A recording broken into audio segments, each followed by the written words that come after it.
Kumakalat sa internet ngayon ang sex video umano ng comedian host na si Wally Bayola. Ang kampo ng komedyante pinili munang huwag magsalita tungkol sa issue. May report si Nelson Canlas.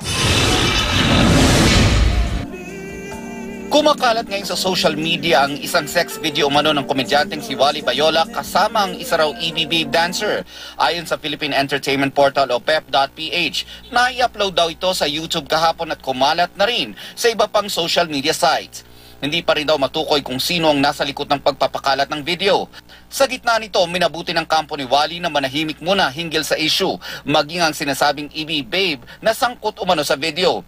Bukod sa pagpapatawa sa Itbulaga, nakilala rin si Wally sa pagiging stand-up comedian sa ilang comedy bars. Nang makausap ng GMA News ang Senior Vice President and COO ng Tape Incorporated at manager ni Wally na si Miss Malu Choa Pagar, pansamantala raw hindi mapapanood ang comedian host sa noontime show na Itbulaga.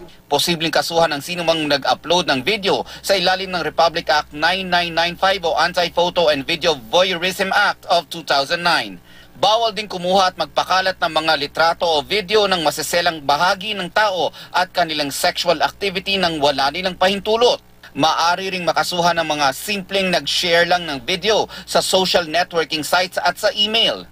Ang parusa hanggang 7 taong pagkakakulong o multa hanggang ₱250,000. Pero mapapanagot lang daw ang nagpakalat ng video sakaling may naghain ng reklamo o may pagbabasihang sinumpang salaysay.